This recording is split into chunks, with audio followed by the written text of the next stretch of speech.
The Wolli Creek Valley is inner southwest Sydney's environmental gem, a precious remnant of the pre-European landscape. But Sydney Water plans to locate a sewage odour control unit, a large intrusive piece of infrastructure at Walleye Bluff, astride the popular Two Valley Trail, right at the valley's eastern gateway.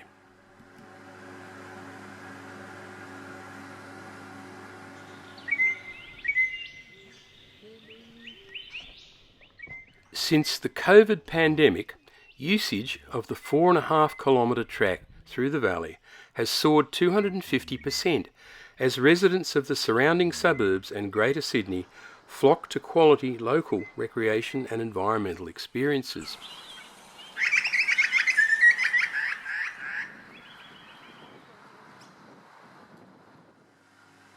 This artist's impression of the odour control unit in the proposed location is based on a crude Sydney Water engineer's diagram. There can be no objection to an odour control unit. Its purpose is to reduce sewage odours and corrosive gases that damage the sewer lines. The problem is the insensitive and unnecessary location of the OCU when an acceptable alternative is at hand. The Southwest Ocean Outfall Sewer, the SWOOS, crosses Walleye Creek right at the entrance to Wolli Creek Regional Park, about 700 metres upstream from Cooks River. The blue broken line indicates the very popular Two Valley Trail, which follows the Cooks River and then Walleye Creek around Gough Whitlam and Waterworth Parks before entering the Walleye Valley Bushland at Walleye Bluff. Sydney Water's proposal would locate the odour control unit astride the Two Valley Trail on a steep slope, cutting into a natural sandstone cliff face and destroying bushland. After being closed for an estimated 6 months of construction, the trail would be relocated to pass around the OCU on a narrow cantilevered deck. I'm standing at about the centre of what would be the slab for the odour control unit. And that would mean cutting into the bushland and cutting right back into the natural sandstone rock face. That would ruin forever what should be a triumphal entry point to Walleye Creek Regional Park.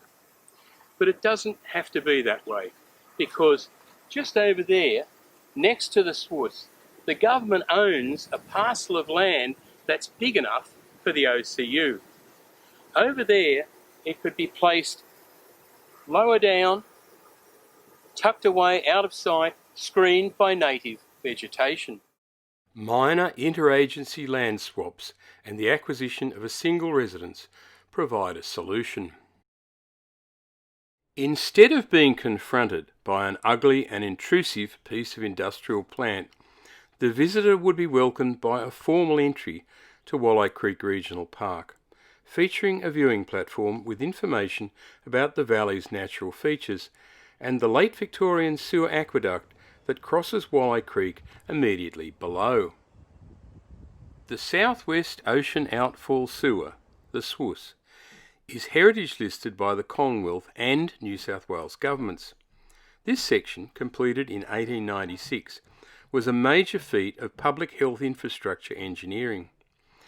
The Walleye Aqueduct is a simple, well-proportioned structure of wrought iron and elegant brick arches. It ought to be celebrated with good interpretive signage, but it isn't. Worse still, the odour control unit would intrude upon the recognised heritage zone, even though Sydney Water's plan of management says, should any new feature or services be installed, they should be confined to areas of lesser prominence and not impact upon the item when viewed from a distance, which is clearly not the case here.